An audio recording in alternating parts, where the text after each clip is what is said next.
The Vikings' transformation from fierce raiders to settled communities is a pivotal moment in human history, shaping the course of Western civilization. Their journeys across the seas and conquests of foreign lands forged a complex tapestry of cultural exchange and conflict. As we embark on this epic tale, get ready to unearth the legends, myths, and untold stories of the Vikings and discover how their legacy continues to raid our imagination. In the frozen tundras and fjords of Scandinavia, where the aurora borealis danced across the night sky, a complex society was unfolding around the 8th century. The region, encompassing present-day Denmark, Norway, and Sweden, was home to various tribes and clans, each with their distinct culture, language, and traditions. It was an era of gradual transition, as the ancient Nordic Bronze Age gave way to the Viking Age, marked by the emergence of a new economic and social order. The Scandinavian landscape, with its vast forests, sparkling lakes, and rugged coastlines, played a significant role in shaping the Vikings' way of life. The climate was harsh, with long cold winters and short mild summers, which necessitated a strong sense of community and cooperation to survive. The Vikings were skilled farmers, hunters, and traders, living in small villages and towns where they cultivated the land, raised livestock, and harvested the rich marine resources of the Baltic Sea. One of the key factors that contributed to the Vikings' rise as a dominant force in European history was their mastery of shipbuilding and navigation. Their sleek, clinker-built longships, with symmetrical ends and shallow drafts, enabled them to traverse the treacherous waters of the North Sea, the Baltic, and beyond. These vessels, often decorated with intricate carvings and vibrant colors, were not only instruments of war, but also symbols of status, wealth, and power. As we delve into the world of the Vikings, it is essential to understand the social and political structures that govern their lives. Scandinavian society was organized into a hierarchical system, with kings, chieftains, and nobles at the top, followed by free men known as carls, and finally, the slaves, or thralls. This complex web of relationships, alliances, and rivalries would eventually give rise to the Viking expeditions as ambitious leaders sought to expand their territories, secure resources, and spread their influence. In the early 8th century, the Viking world was still in its formative stages, with various regional powers vying for control. The Danish kingdom, under the rule of King Sigfrid, was one of the most prominent, with its capital in Hedeby, a thriving trading center on the Jutland Peninsula. Meanwhile, in Norway, the kingdom of Vestfold, ruled by King Harald Fairhair, was beginning to assert its dominance over the western fjords. As the 9th century unfolded, King Harald Fairhair's ambitions for a unified Norway began to take shape. He launched a series of campaigns to subjugate the various regional kingdoms and chieftainships, leveraging his military prowess and strategic alliances to consolidate power. One of his most significant victories came at the Battle of Hafrsfjord, fought around 872, where he defeated a coalition of rival kings and secured control over western Norway. This triumph marked a turning point in Harald's reign, as he began to establish a more centralized authority and impose his rule over the newly conquered territories. Meanwhile, in Denmark, King Sigfrid's successor, King Gudfred, faced challenges from internal power struggles and external threats. The Danish kingdom was beset on multiple fronts, with Viking raids from Norway and Sweden, as well as pressure from the Frankish Empire to the south. In response, Gudfred launched a series of military campaigns to secure Denmark's borders and protect its trade interests. One notable expedition took him to the island of Rügen, off the coast of present-day Germany, where he clashed with the Slavic tribes that inhabited the region. As Viking leaders like Harald Fairhair and Gudfred expanded their territories and secured their power bases, they also began to develop more complex systems of governance and administration. The establishment of thingsteads, or regional assemblies, allowed for greater representation and participation among the free men, while the development of a standardized system of weights, measures, and currency facilitated trade and commerce. These institutional innovations helped lay the groundwork for the emergence of more sophisticated state structures in Scandinavia, which would eventually give rise to the medieval kingdoms of Norway, Denmark, and Sweden. The Viking Age was also marked by significant cultural and artistic achievements, as evidenced by the exquisite metalwork, intricate wood carvings, and ornate jewelry that have been unearthed by archaeologists. The Oseberg ship burial, discovered in a Norwegian fjord, provides a stunning example of Viking craftsmanship and funerary practices. Dating back to around 820, this richly decorated longship contained the remains of two women, accompanied by an array of grave goods, including intricately woven tapestries, bronze brooches, and ornate wooden chests. The Oseberg ship burial offers a fascinating glimpse into the spiritual and social practices of the Viking elite, highlighting the importance of honor, status, and kinship ties in their society. The influence of Christianity, which began to spread throughout Scandinavia during this period, would eventually have a profound impact on Viking culture and society. However, in the early 9th century, the old pagan traditions still held sway, with many Vikings continuing to worship the gods of the Norse pantheon, such as Odin, Thor, and Freyja. The coexistence of these two worldviews, the old paganism and the new Christianity, would create tensions and conflicts that would shape the course of Viking history for centuries to come. The Frankish Empire, under the rule of Charlemagne and his successors, played a significant role in shaping the Viking world during this period. The Franks' expansion into Saxony and the Baltic region brought them into direct contact with the Vikings, leading to a series of conflicts, alliances, and trade agreements. One notable example is the Treaty of Heiligen, signed in 811 between the Frankish Emperor Charlemagne and the Danish King Hemming, which established a temporary peace and delineated the borders between their respective territories. This treaty highlights the complex web of diplomatic relationships that existed between the Viking kingdoms and their European neighbors, as they navigated a delicate balance of power, trade, and cultural exchange. The Viking expeditions to England, which began in earnest during the late 8th century, continued to escalate throughout the 9th century. The Great Heathen Army, a vast coalition of Viking warriors from Denmark, Norway, and Sweden, launched a series of devastating raids on English towns and monasteries, including the sack of Lindisfarne in 793 and the destruction of the monastery at Jarrow in 794.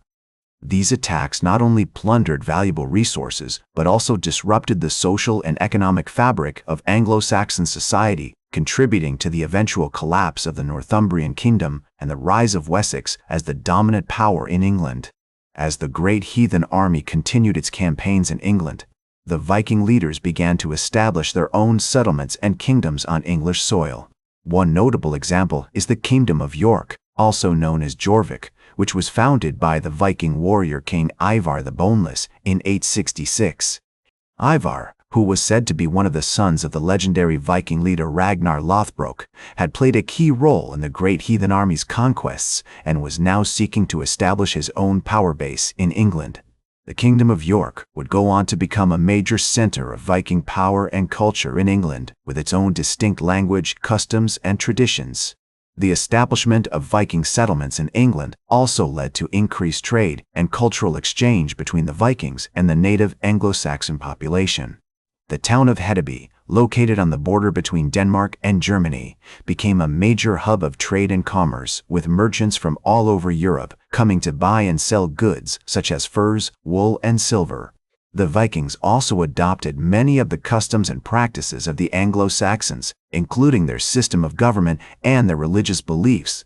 Many Viking warriors, for example, began to convert to Christianity, which would eventually become the dominant religion in Scandinavia. One notable example of a Viking leader who converted to Christianity is Guthrum, a Danish king who had played a key role in the Great Heathen Army's campaigns in England. In 878, Guthrum signed the Treaty of Wedmore with King Alfred of Wessex, which established a peace between the Vikings and the Anglo-Saxons and recognized the Viking kingdom of Danelaw in eastern England. As part of the treaty, Guthrum agreed to convert to Christianity and to rule his kingdom according to Christian principles. The conversion of Guthrum and other Viking leaders marked an important turning point in the history of the Vikings as they began to adopt the customs and practices of the European mainland. The establishment of the Danelaw also had significant implications for the development of English language and culture. The Vikings brought their own language, Old Norse, which would eventually influence the development of the English language. Many place names in eastern England, such as York and Whitby, still bear witness to the Viking presence in the region. The Vikings also introduced new customs and practices, such as the use of runes for writing and the celebration of festivals like Yule and Easter. As the Viking Age continued, the kingdoms of Scandinavia began to take on more complex forms of government and administration. In Norway, for example, the king Harald Fairhair established a unified kingdom in the late 9th century, which would eventually become the medieval Kingdom of Norway. Harald's reign marked an important turning point in Norwegian history as he established a strong centralized government and introduced new laws and institutions. The development of more complex forms of government and administration in Scandinavia would eventually lay the groundwork for the emergence of medieval kingdoms like Norway, Denmark, and Sweden. The Viking Age was also marked by significant cultural and artistic achievements, including the production of intricate metalwork, wood carvings, and textiles. The ship, which dated back to around 820, was decorated with intricate carvings and contained a wealth of grave goods, including bronze brooches, silver jewelry, and ornate wooden chests. As the 10th century progressed, the Viking Age underwent a significant transformation, marked by the gradual decline of raiding and pillaging and the emergence of more complex societies and kingdoms. In Norway, King Harald Fairhair's successor, Erik Bloodaxe, struggled to maintain control over the kingdom, facing opposition from his brothers and other powerful chieftains. Meanwhile, in Denmark, the kingdom of Jelling rose to prominence under the rule of King Gorm the Old, who is believed to have been the first Danish king to unite the various tribes and territories of the region. One of the most significant events of this period was the conversion of King Harald Bluetooth of Denmark to Christianity, which marked a major turning point in the history of Scandinavia. According to the Jelling stones, 2 runic inscriptions found in Denmark, King Harald converted to Christianity around 965 and subsequently introduced the new faith to his kingdom. This conversion had far-reaching consequences as it led to the establishment of a more centralized authority, the development of a written language, and the introduction of new artistic and architectural styles. The influence of Christianity can be seen in the archaeological record, particularly in the construction of churches and other ecclesiastical buildings. The church at Jelling, for example, is believed to have been built during King Harald's reign and features a distinctive blend of Viking and Christian architectural styles. Similarly, the church at Hedeby, which was an important trading center and hub of Viking activity, shows evidence of Christian influence in its design and decoration. As the Viking Age drew to a close, the kingdoms of Scandinavia began to take on more defined forms, with clearer boundaries and more complex systems of government. In Norway, the kingdom of Nidaros emerged as a major power, with its capital at Trondheim.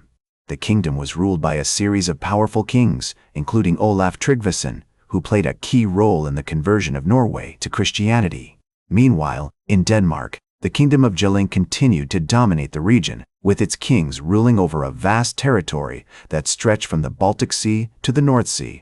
The Viking expansion also had a profound impact on the British Isles, where the Vikings had established numerous settlements and kingdoms. The Danelaw, which had been established in eastern England, continued to thrive with its capital at York. The kingdom was ruled by a series of Viking kings, including Guthrum's successor, Sigtrid Chesh, who played a key role in the development of the region. The Vikings also established settlements in other parts of the British Isles, including Ireland and Scotland, where they interacted with the native Celtic populations and left a lasting legacy. One of the most fascinating examples of Viking settlement in the British Isles is the island of Iceland, which was discovered by the Viking explorer Gardar Svavarsson around 870. The settlers established a thriving community on the island, which became known for its unique culture and literary traditions. The Icelandic sagas provide a wealth of information about the Viking Age, including stories of raids, battles, and settlements, as well as insights into the social and cultural norms of the time. As the Viking Age progressed, the settlement of Iceland continued to thrive, with the island becoming a hub for trade, literature, and culture. The Icelandic settlers established a unique system of government known as the Althing, which was a national assembly that met annually to settle disputes and make laws. This democratic institution allowed the Icelandic Vikings to maintain their independence and self-governance, even as they interacted with other Viking settlements and kingdoms. One of the most notable figures in Icelandic history during this period was Egil Skallagrimsson, a Viking warrior and poet who lived in the 10th century. Egil was known for his fierce battles and his exceptional poetry, which has been preserved in the Icelandic sagas. His story provides valuable insights into the social and cultural norms of the time, including the importance of honor, kinship ties, and literary pursuits. Meanwhile, in Norway, King Olaf Tryggvason continued to consolidate his power and promote Christianity throughout the kingdom. He established a number of churches and monasteries and encouraged the development of a written language, which would eventually become the basis for modern Norwegian. Olaf's efforts helped to create a more unified and centralized state, which would pave the way for Norway's emergence as a major power in the region. In Denmark, King Harald Bluetooth's conversion to Christianity had a profound impact on the kingdom, leading to the establishment of a more complex system of government and the development of new artistic and architectural styles. The Jellingstones, which were erected by Harald to commemorate his conversion, remain one of the most important archaeological finds from this period, providing valuable insights into the language, culture, and politics of the time. As the Viking Age drew to a close, the Vikings continued to interact with other cultures and societies, including the English, the Irish, and the Russians. The Viking explorer Leif Erikson, who is believed to have been the son of Eric the Red, established a settlement in Greenland around 985, which would become a major hub for trade and exploration. From Greenland, the Vikings would go on to explore and settle other parts of North America, including Canada and the northeastern United States. The Viking settlement of Greenland was marked by a number of significant events, including the establishment of a bishopric and the development of a unique culture that blended Norse and Christian traditions. The Greenlanders traded with other Viking settlements and kingdoms, exchanging goods such as wool, iron, and ivory for luxury items like silk and silver. However, the settlement ultimately declined due to a combination of factors, including climate change, soil erosion, and conflicts with indigenous peoples.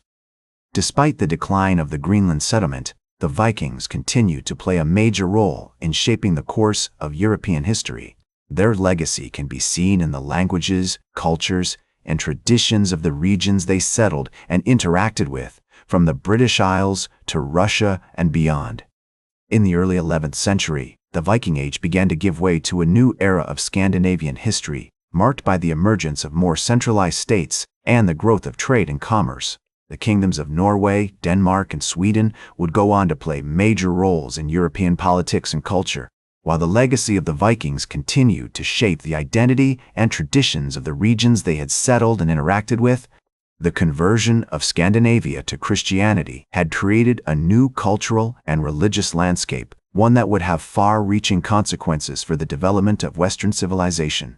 As the Viking Age gave way to a new era of Scandinavian history, the kingdoms of Norway, Denmark, and Sweden continued to evolve and consolidate their power. In Norway, King Olaf Haraldsson, also known as Saint Olaf, played a crucial role in promoting Christianity and unifying the country. He established the Archbishopric of Nidaros, which became a major center of ecclesiastical power and encouraged the development of a written language, Old Norse. In Denmark, King Canute the Great, who had also ruled England and parts of Sweden, died in 1035, marking the end of the Danish Viking Age. His successor, Harthacnut, faced challenges from Norwegian and Swedish claimants to the throne, but ultimately maintained control over the kingdom. Meanwhile, in Sweden, the monarchy was still in its early stages, with King Anon Jacob ruling from 1022 to 1050. During this period, Sweden began to expand its territories, incorporating regions such as Västergötland and Östergötland into the kingdom. As the Scandinavian kingdoms continued to grow and consolidate their power, they also became increasingly involved in European politics. The Norman conquest of England in 1066, led by William the Conqueror, had significant implications for the region. Many Danish and Norwegian warriors fought on both sides of the conflict, with some, like the Norwegian king Harald Hardrada, attempting to claim the English throne for themselves. Although ultimately unsuccessful, these endeavors demonstrate the ongoing connections between Scandinavia and the rest of Europe. The 12th century saw the rise of the Hanseatic League, a powerful trading federation that dominated the Baltic region. The League, which included cities such as Lübeck, Hamburg, and Bergen, played a crucial role in shaping the economies of Norway, Denmark, and Sweden. Scandinavian merchants and traders became integral to the League's operations, exchanging goods like furs, wool, and timber for luxury items like spices, textiles, and metals. As trade and commerce flourished, the Scandinavian kingdoms also experienced significant cultural and architectural developments. The construction of grand cathedrals, such as the Nidaros Cathedral in Trondheim, Norway, and the Lund Cathedral in Sweden, reflected the growing wealth and influence of the region's ecclesiastical institutions. Meanwhile, the development of vernacular literature, including the Icelandic sagas and the Danish Gesta Danorum, demonstrated a flourishing literary culture. The 13th century saw the rise of the Norwegian kingdom under King Haakon IV, who ruled from 1217 to 1263. During his reign, Norway expanded its territories, incorporating the Hebrides, the Isle of Man, and other islands into the kingdom. The king also established a strong centralized government with a robust administrative system and a well-organized military. In Denmark, King Valdemar II, who ruled from 1202 to 1241, implemented significant reforms, including the establishment of a national assembly, the Danehof, which represented the interests of the nobility and the clergy. Meanwhile, in Sweden, the monarchy continued to consolidate its power, with King Birger Jarl playing a crucial role in unifying the kingdom and establishing a strong centralized government. As the Scandinavian kingdoms entered the 14th century, they faced significant challenges, including the Black Death, which devastated the region's populations, and the rise of the Kalmar Union, a loose confederation of Norway, Denmark, and Sweden under a single monarch. The Union, which lasted from 1397 to 1523, marked the beginning of a new era in Scandinavian history, one characterized by increased cooperation and integration among the three kingdoms. The Kalmar Union was established by Queen Margaret I of Denmark, who ruled from 1388 to 1412. She united the three kingdoms under a single monarch, with the goal of creating a stronger, more unified Scandinavia. Although the Union faced numerous challenges, including conflicts over trade and territory, it ultimately helped to promote economic growth, cultural exchange, and political stability in the region. As the Kalmar Union continued to shape the course of Scandinavian history, the kingdoms of Norway, Denmark, and Sweden remained closely tied to one another, with shared cultural, linguistic, and historical bonds. The legacy of the Vikings, who had once raided and settled throughout Europe, continued to influence the development of the region, shaping its politics, culture, and identity in lasting ways. The Vikings' fearless exploration, cultural exchange, and state-building endeavors have left an indelible mark on the modern world. Their legacy can be seen in the languages, customs, and institutions of the nations they touched, a testament to the power of human migration, adaptation, and resilience. Thank you for joining me throughout this historical journey. That's all for today's History with Herodotus. Remember to like, share, and subscribe. And until next time, remember that, to understand the present, we must first understand the past.